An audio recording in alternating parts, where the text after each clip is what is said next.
¿Qué tal? ¿Cómo están? Comenzamos un nuevo punto de encuentro que hoy vamos a dedicar a la actualidad política. La actualidad política que desgraciadamente continúa estando marcada por la corrupción o el fraude. Tanto es así que hace unos días, viendo una tertulia política, pues la verdad es que me sorprendió la pregunta que se hacía a los espectadores. La pregunta en cuestión era, ¿quién tiene más casos de corrupción en sus filas? ¿El Partido Popular o el Partido Socialista? La verdad es que me quedé muy sorprendida con la pregunta. Primero, porque tuve la sensación de que estábamos con el y tú más. Y segundo, porque solo se incluía en la pregunta a los dos grandes partidos, como si en los otros no hubiera corrupción o fraude. Por poner algún ejemplo, Podemos está siendo investigado por fraude fiscal y por financiación irregular. Y Ciudadanos tuvo que retirar de sus listas a su número 2, a Jordi Cañas, por presunto fraude. Por cierto, una cosa es que lo saquen del equipo visible y otra que esté fuera del ámbito político, porque el señor Cañas lo ha colocado, Albert Rivera, muy bien colocado, por cierto, como asesor en su grupo político en el Parlamento Europeo. Bueno, estos son algunos ejemplos. Comentaremos esto en la primera parte del programa y la segunda la vamos a dedicar a un caso de corrupción que vuelve a estar en la palestra, el caso Bárcenas. Las últimas noticias nos dicen, y esto es textual, que Anticorrupción culpa al Partido Popular de delito fiscal porque no resulta debidamente justificada la perpetración del delito contra la hacienda pública por fraude en el impuesto sobre sociedades del PP en el ejercicio de 2008 y pide 5 años de prisión, 5 para cada uno, para los dos tesoreros, Bárcenas y Lapuerta. Hablaremos de esto y además hablaremos de otros temas que estos días han sido portada en todos los medios de comunicación: el asalto a la casa y oficina de Rodrigo Rato y las renuncias en diferido de los expresidentes andaluces Griñán y Chávez, imputado en el caso de los ERES. Por cierto, Rodrigo Rato no está imputado todavía en nada. Bueno, pues estos señores sí. ¿Y para qué hacer esta renuncia en diferido? Pues para intentar que Susana Díaz pueda ser investida presidenta de la Junta de Andalucía. También hablaremos de esto y si nos diera tiempo, esperemos que sí, hablaremos de las compatibilidades de sus señorías, los diputados y senadores, porque les voy a contar que así como el 70% de sus señorías compatibilizan su actividad parlamentaria con otras actividades, como asesoramiento, tertulianos o columnistas en los distintos medios de comunicación. O sea, es que esto es algo muy generalizado. Bueno, pues para hablar de estas cuestiones me acompañan el viceconsejero de Transportes de la Comunidad de Madrid, Borja Caravante. Viceconsejero, ¿qué tal? ¿Cómo estamos? Pues encantado de estar aquí una vez más. Vamos a hablar de política. De política y de temas de mucha actualidad. Pues sí, de mucha actualidad. Voy a saludar al resto de compañeros que nos acompañan en la mesa. Está también con nosotros el alcalde de Galapagar, a quien ustedes conocen. Él es Daniel Pérez Muñoz. Alcalde, ¿qué tal? ¿Cómo estamos? Muy bien, fenomenal. Encantado de estar aquí. Vamos a tratar estos temas de enjundia. Vamos a ver. Vamos a saludar primero a nuestro último acompañante en esta mesa. Él es el analista político Manuel Fernández Moriche. Manuel, ¿qué tal? ¿Cómo estamos? Muy bien, Mabel, muchas gracias, encantado de estar aquí una vez más. Bueno, vamos a desgranar estos temas de... Poco novedosos, lamentablemente, muchos de ellos. Ya lo decía yo, qué pena, siempre novedosos. Con los mismos... Pero bueno, vamos a ver si conseguimos, a base de repetir, de hacerle llegar a los ciudadanos nuestro mensaje de repulsa de este tipo de actuaciones, vamos a ver si conseguimos ir eliminándoles poco a poco de nuestro panorama político. Sí, antes de empezar, si me permitís, tengo aquí una nota en la que dice todos los partidos, todos están inmersos en temas de corrupción o, en fin, en este tipo de delitos, ¿no? El Partido Socialista, en total hay 730 causas abiertas contra políticos de diferentes partidos. El Partido Socialista, 264 causas. El Partido Popular, 200. Coalición Canaria, 43. CiU, 30. El Partido Andalucista, 24. Izquierda Unida, 20. Grupo Independiente Liberal, 17. Unión Mallorquina, 7. La Esquerra Republicana, 5.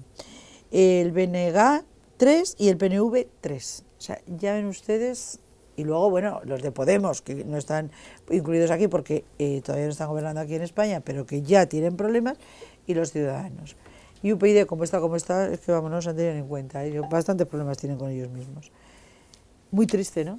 Pues sí, la verdad es que después de las cifras que todos vamos a ver, la verdad es que entiendo la indignación y, en fin, la decepción de tanta y tanta gente de bien que ve que esto es un absoluto escándalo. Pero esto también prueba mucho de lo que nosotros hemos mantenido en el Partido Popular, que no existen ni partidos corruptos ni instituciones corruptas, las personas son los que son corruptos y lo que tenemos que hacer es tomar medidas permanentemente para evitar que esas personas, cuando tienen responsabilidades de gobierno, pues caigan en la tentación y sean corruptas. Y eso solo se consigue con mecanismos de control y sobre todo con más transparencia.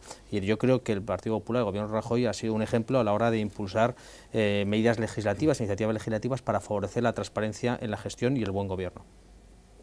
Bueno, yo desde el punto de vista del que me toca, que es en el ámbito local, sí quiero dar otra cifra. En España hay más de 8.000 ayuntamientos y en total, entre concejales y alcaldes, son más de 70.000 cargos públicos, muchos de ellos, el 80% que ni siquiera cobran, dedicándose a trabajar por su pueblo. Entonces, la cifra de 730 son muchísimos, son demasiados, pero también es verdad que hay que compararla también. Ojo, esto no son solo alcaldes y concejales, es en el ámbito político en términos generales, pero si hablamos de esa cifra de más de 70.000 alcaldes y concejales, pues hombre, lo que denota es que la gran mayoría, la inmensa mayoría son gente honrada y que lo que se dedica es a trabajar por su pueblo. Si ahí luego sumamos diputados, cargos políticos, consejeros, viceconsejeros, etcétera, etcétera, pues estamos viendo cómo efectivamente es una cifra muy alta, una cifra escandalosa, una cifra que es demasiado, pero que sí que es verdad que la inmensa mayoría somos gente honrada. Ya. Pues lamentablemente no me vale ninguno de los dos discursos, y lo digo desde el aprecio, desde el aprecio personal que tengo a ambos contertulios. Empezando por la primera intervención, decir que el gobierno de Mariano Rajoy ha sido ejemplo de medidas encaminadas a luchar contra la corrupción me parece excesivamente generoso. Y lo digo desde el cariño. Mi presidente, tengo que ser generoso con él. Pero en todo caso, hay que hay que reconocerle que la aprobación de la ley de transparencia, y yo insisto que la corrupción se combate con transparencia, es un ejemplo que nos ha permitido estar a la vanguardia de las iniciativas legislativas en Europa en relación a la transparencia. Yo lo que quiero saber es qué medidas proponen los demás, porque nosotros hemos propuesto medidas y las hemos llevado a cabo. Las medidas de los demás, ¿cuáles son? Contra. ¿Cuáles son? Entiendo y valoro mucho la lealtad, mucho, incluso a Mariano Rajoy. Lo entiendo como una virtud personal, pero eso no nos puede llevar a intentar justificar lo injustificable. No voy a tener más remedio que hacer referencia a aquel mensaje célebre de Ánimo Luis, hablamos de Luis Bárcenas, por aquel que nos decía... Pero eso significa que Mariano Rajoy es corrupto. Quiero decir, no tenemos opción de hacerlo, hay otros programas que lo hacen y además no deja de ser curioso, pero la catarata de intervenciones defendiendo, alabando... presuponiendo la inocencia, incluso yendo un poquito más allá, de personajes que luego incluso están ya en la cárcel, algunos de ellos. Ya no hablo de imputados, hablo de condenados, ¿no? Siempre, Manuel, que nadie sabía, quiero decir, nadie sabe, ¿Quién? En principio, no se me viene a mí. Cuando yo he defendido, yo he defendido también a compañeros que luego han demostrado que eran corruptos y que no eran honrados. Hombre, pero en aquel momento no lo sabíamos, Borja, si no nadie les hubiera defendido. Termino rápidamente. Yo creo que tenemos suficientes argumentos todos. No, pero algún nombre querría yo. Para hacer acto de conciencia, propósito de enmienda y todo lo demás. No debemos estar en la fase de decir lo bueno que hayamos podido hacer, que probablemente se haya hecho con la mejor intención alguna medida. Yo creo que lo que se ha podido hacer ha sido claramente insuficiente. Entonces es momento de reconocer errores, porque por mucho que de determinados estamentos, los partidos políticos en general, no estoy particularizando, al final el ciudadano verdaderamente ese mensaje le llega totalmente... ¿cómo decirte? Es confuso. La gente no percibe que efectivamente los grandes partidos en concreto estén tomando medidas ejemplificadoras, porque es que es muy difícil tener esa sensación cuando día tras día los que todavía son nuestros representantes en las distintas instituciones, cada día nos encontramos con un nuevo caso. Entonces, intentemos hacer borrón y cuenta nueva. No, estoy de acuerdo contigo. O sea, primero que quizás debíamos haber dicho, efectivamente, nosotros hemos tenido casos de corrupción, hay que pedir disculpas a los ciudadanos, a los españoles, porque hemos tenido compañeros que no han sido honrados. Esa es la primera. Pero luego se han tomado medidas, se les ha expulsado de manera inmediata del partido del que formaban parte. en ocasiones nos hemos personado, tanto los ayuntamientos como el Partido Popular, en esas casos judiciales por entender que se había también perjudicado los intereses de muchos vecinos. En el caso de Boadilla, por ejemplo, Antonio González Terol, que también había alguna vez aquí, se ha personado en el procedimiento porque se han atentado los intereses de su ayuntamiento. Y luego hemos tomado medidas adicionales, tanto internas como externas. Y lo decía antes, pero Manuel, lo decía antes, es decir, no existen partidos corruptos, no hay instituciones corruptas, hay personas corruptas. Y esta es la cifra que da de Mabel, que afectaba a todos los partidos, es la realidad. Ahora bien, eso no nos puede permitir decir, bueno, como en todos los casos pasa, no tengo que hacer nada. No, todo lo contrario, tenemos que combatirlo de la manera más contundente. Yo creo que como lo estamos haciendo nosotros, que es mayor transparencia, expulsando a la gente del partido y, por supuesto, pidiendo perdón a los ciudadanos cuando uno comete errores, y el Partido Popular ha cometido errores. Si no, no hubiéramos bajado 14 puntos en Andalucía, las encuestas no estarían dando los resultados que nos están dando. Eso es obvio. Sí, pero y además, abundando un poco en lo que estabas comentando, en cuanto a que los partidos por sí mismos y como organización directamente no son corruptos, sí que nadie estamos libres de tenerlos. Estamos viendo cómo algunos vienen a dar ejemplo a los demás, partidos de nueva creación o de reciente creación, y resulta que vienen a darnos lecciones, y a la primera de cambio, y sin haber gobernado y sin haber habido tocado poder, ya están con algún caso, que también hay que ver que son imputados todavía, que nadie les ha condenado, ¿vale? Pero hombre, que vengan a darnos lecciones a los demás, pues hombre, no ha lugar. Yo, desde luego, creo que eso es importante remarcarlo. Yo, sobre el argumento que he dado yo de la cantidad de miles y miles y miles de concejales y alcaldes, esos son datos reales. Y la inmensa mayoría, yo me ratifico en mi argumento, la inmensa mayoría de los políticos en España son gente honrada. Y no puede ser que porque unos cuantos sean corruptos, pues los demás tengamos que vernos empañados.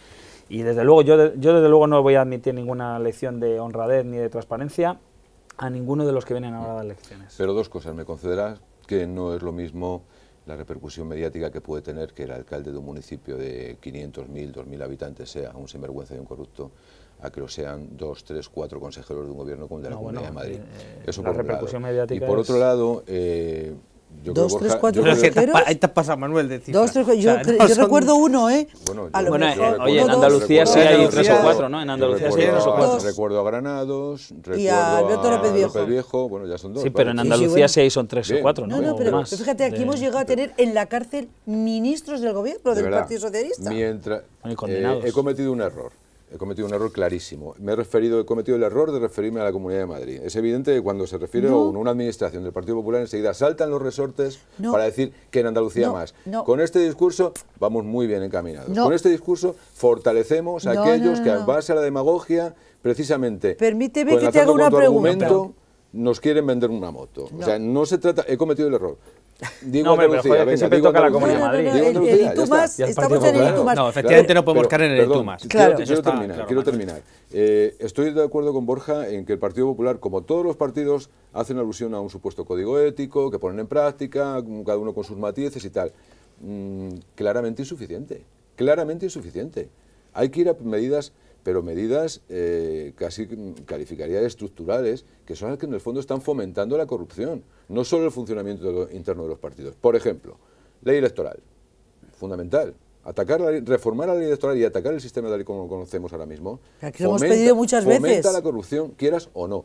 Y con esto lo enlazo con el último punto que anunció la directora en la entradilla, las incompatibilidades de los parlamentarios, que esto es vergonzoso. Si quieres, entraremos más adelante. El tema de la Fiscalía, de la Justicia, el Poder Judicial, esto hay que atajarlo de raíz, porque una vez más fomenta la corrupción, quieras o no. Yo estoy de acuerdo. Hay que acometer la reforma de la ley electoral, la reforma del Poder Judicial, todo el tipo de reformas para, en la medida de lo posible, evitar que los casos de corrupción se den. Ahora bien, se anda a pasos y, por tanto, eso hay que reconocerlo. Insuficientes, hombre, desde luego, porque hay 700 y pico imputados dirigentes políticos, 200 del Partido Popular, 256 del PSOE y del resto de los partidos. Entonces, claramente es insuficiente, pero, hombre, se han dado pasos en la buena dirección. Pero yo sí quiero, como decía Dani, cada vez que se habla de corrupción, también estamos manchando la imagen de muchas personas. Yo este domingo he estado, por ejemplo, en Santorcaz presentando la candidatura del Partido Popular al Ayuntamiento de Santorcaz, donde 9 vecinos que no cobran, que tienen sus trabajos, que tienen su familia, van a dedicar su esfuerzo, su ilusión y el tiempo que pueden dedicar a su familia a trabajar por sus vecinos, que encima le va a ocasionar seguro muchos problemas personales, porque sabemos lo que pasa en los pueblos y encima los pequeños. Y a eso hay que hacer es un llamamiento también de que, oye, que gente honrada, y que la mayoría de las personas que se dedican a la política son gente honrada, que decide dedicar un tiempo de su vida a sus vecinos. Pero es que la política del alcalde de Santorcaz o del alcalde de Guadarrama, de Galapagar, no tiene nada que ver con la gran política. Ya, pero es que nosotros somos un partido, frente a lo que dice mucho, es un partido de abajo arriba, no como los otros que se han constituido para saltar el cielo, pero que deciden no presentarse ni a Santorcaz. Porque la política de verdad es servir a los ciudadanos, Manuel. Bueno, es servir a los ciudadanos. Porque no tengan candidatos. No, porque no quieren, porque su objetivo es asaltar el cielo. De todas formas, vamos a ver los candidatos que presentan, vamos a ver las candidaturas y candidatos que presentan en los ayuntamientos, Ciudadanos y Podemos, porque nos vamos a poder llevar unas sorpresas, probablemente en muchos sitios, en los que vamos a ver quiénes son los que se presentan en esos partidos. Lo veremos. Pero ahora yo lo que tengo que hacer es una brevísima pausa y retomamos nada en un momento.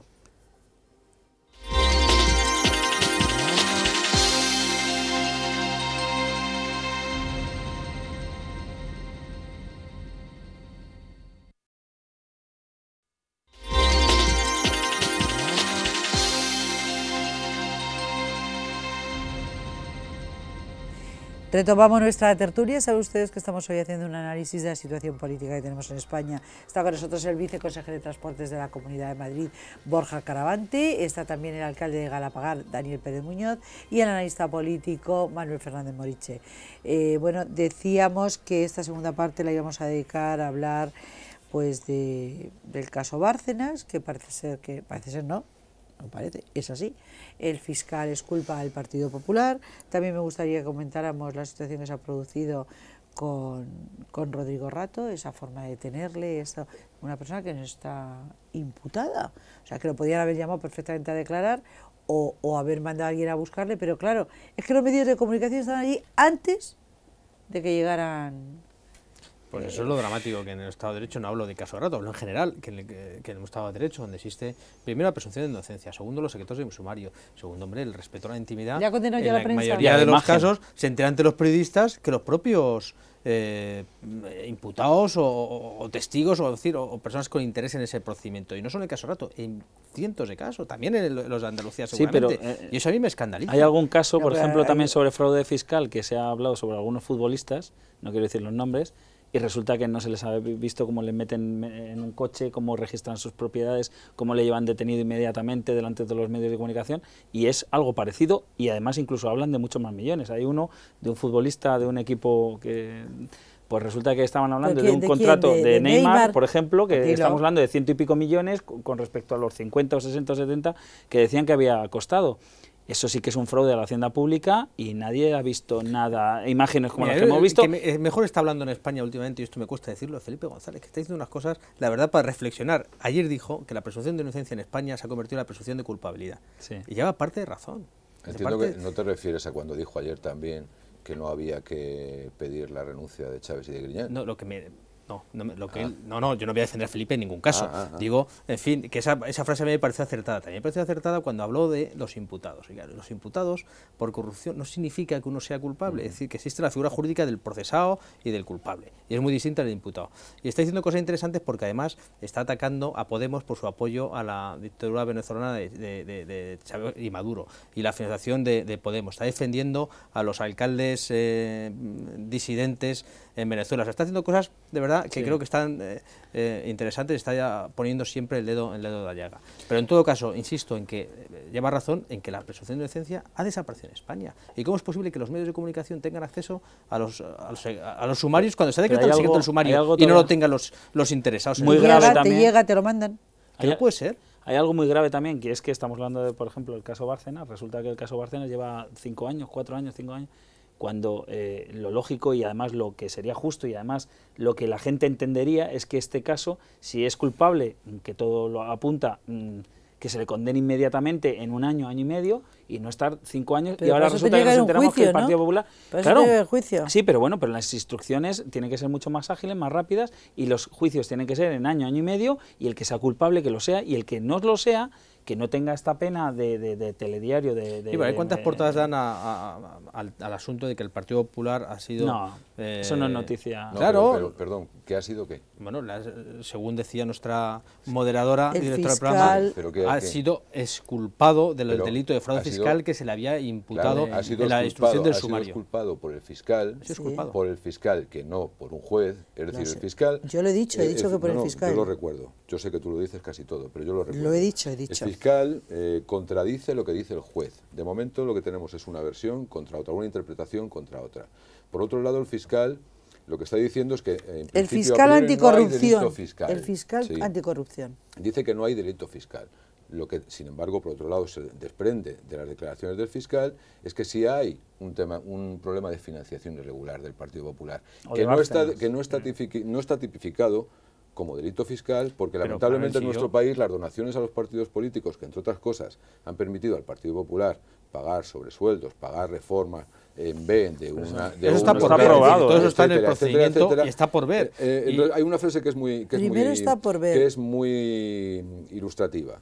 En nuestro país, las donaciones a un partido político hasta hoy tienen la misma consideración que las que se pueden hacer a una entidad como Cáritas.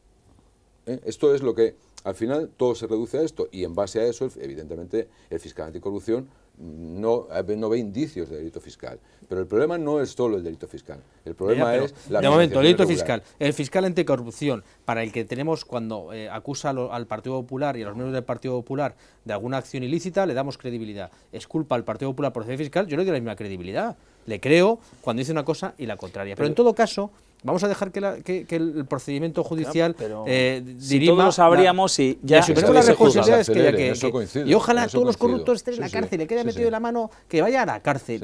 Y, y se ha robado el partido con más motivo. luego, A ver, que nos queda muy poquito tiempo. El caso Chávez y Griñán, que por cierto ha quedado así como un poco apartado, un poco que parece escondido. que no han dimitido, lo único que han dicho es que no van a repetir. Que no van a presentarse. Sí, bueno, Chávez ha dicho que ya no vuelve al... No vuelve a pisarlo, pero no ha al dimitido. Senado. Bueno, pero... ha Bueno, dicho- renunciará al sueldo entonces. Pero no, porque al acta no ha renunciado. Claro que no ha Ha dicho que renunciado. no va a Seguirá volver cobrando a ir. sin ir. No Claro, se va a claro. volver a presentar, no se va a volver a presentar como diputado, ni va a ser elegible por parte de la Asamblea. Y ellos sí están imputados, ambos dos. Entonces, claro, Se ha llamado la jueza. Sin embargo, ser imputado, recuerdo que no es ser culpable. En absoluto. Vale. Lo En que todos pasa los es que casos. igual Por si hubiera supuesto, renunciado al por supuesto. aforamiento, En todos los casos, claro. esto hubiera tenido más agilidad y ya sabríamos si son culpables o no. Claro, por supuesto. Pero ellos están moviendo todos sus... supuesto. Hombre, la declaración del otro día del secretario de la Junta. lo que es, desde mi punto En de fin, vista... Claro. les Incluso, cuestiona. fíjate, en el caso de Chávez y Griñán, igual que en el de Bárcenas o igual que en otros muchos casos que tenemos, yo creo que los ciudadanos reclamamos mayor celeridad en la Sin duda. resolución judicial en estos distintos Manuel, pero hay un aspectos. matiz en este Y por caso. otro lado, termino, Borja, yo creo que se está produciendo en nuestro país un ejemplo muy claro de confusión entre lo que es ético y lo que es legal. El otro día escuchaba las declaraciones de un diputado, no voy a decir el partido para que no se levanten ampollas, un diputado al que se le ha asesorado al que se le ha remunerado por un asesoramiento oral que no hay por escrito, y ante la pregunta de si consideraba ético su comportamiento, la respuesta, ético no lo sé, pero es legal. Sí, claro. ¿Dónde entra? Pero volvemos al mismo Tendremos punto. que- el tema- legal, Claro, que es Tendremos legal, es legal. Hombre, es difícilmente Es que- defendible que sea ético que alguien que forma parte del órgano decisorio, del órgano que representa la voluntad popular y que tiene capacidad última decisoria sobre aspectos Pero que es que pueden eso no es verdad. incidir Es de que manera eso no es directa verdad. en la cuenta Es que resultante de una mientras- empresa. mientras compatibilizó ese cargo de asesor, que hablas de Martínez Pujalte, Yo no he estaba dicho- gobernando el PSOE. Y yo no me imagino a Pepe Blanco haciendo caso a Martínez Pujalte para que le diera un contrato del Ministerio de Fomento a esa empresa, porque estaba en la oposición, no Pero estaba que gobernando. podemos Por hablar de tanto, Pepe A ver, Blanco, un momento, Por tanto, un no tenía- momento. podemos hablar de Pero yo sí Trillo. quiero volver... Un momento, yo quiero decir una cosa a este respecto. Es verdad que sus señorías, los diputados y senadores en el Congreso y en el Senado, compatibilizan sus escaños, su trabajo, su día a día con distintas actividades. Una de ellas es la de tertulianos. Yo os puedo decir que aquí vienen muchos políticos como tertulianos, como estos dos señores, que no cobran un céntimo, absolutamente nada, cero. Sin embargo, he tenido otros políticos, senadores, que lo primero que me han dicho es, ¿y aquí cuánto se paga? Pues sí. Es significativo, fíjate. Claro, pero además, vamos a ver. Yo creo que en el caso de un político, el tener la, Por eso no viene, tener la que lo sepan posibilidad, ustedes. del tener la posibilidad de acceder a una plataforma, como puede ser la participación en un programa como este, te iba a decir que no solo no cobrar, sino que casi tendrían que pagar, por tener la oportunidad de trasladar a los ciudadanos su mensaje. Pero, evidentemente, por mucho que a un político se le remunere en una tertulia, no estamos hablando de 350.000 euros, como ha cobrado un exministro, actual embajador, por un asesoramiento oral. Repito, no hay ni un escrito, ni un papel, nada. Estamos confundiendo los dos casos. Es que el del embajador no es asesoramiento oral, pero en todo caso, yo cuando se habla de las incompatibilidades, después de que permanentemente estamos en el debate de que las personas que nos dedicamos a la política tenemos que tener contacto con la realidad, tienen que venir de la empresa privada, no queremos políticos profesionales. Y una remuneración adecuada. Claro, pero aquí lo que pasa luego es que cuando uno va a la política y decide compatibilizarlo con su profesión, porque como no queremos hacer políticos profesionales, uno tiene que volver a su profesión, se le criminaliza. Oiga, ¿esto es legal? Sí, pues ya está. Yo creo que hay que dar más transparencia a ese tipo de compatibilidades, porque si nos hubiera gustado saber cuánto había cobrado y por qué. No tenemos tiempo para más, estamos fuera de tiempo, pero me ha gustado esto que nos ha dicho Manuel, de que a lo mejor si estuvieran mejor remunerados, si los políticos tuvieran unos sueldos en relación a su responsabilidad, las cosas serían diferentes. Si os parece, este será el punto de partida para el próximo programa que tendremos en breve, además de aquello que la actualidad demande. Muchas gracias, Borja, gracias Daniel, gracias Manuel, y hasta el próximo programa. Nos despedimos, les recuerdo nuestra web www.puntodencuentrodigital.es, nuestro correo comentarios @puntodencuentrodigital.es, y ya saben que también nos pueden seguir a través de streaming todos los días en Libertad Digital TV. Gracias por acompañarnos un día más y ya saben, aquí les espero. Un saludo.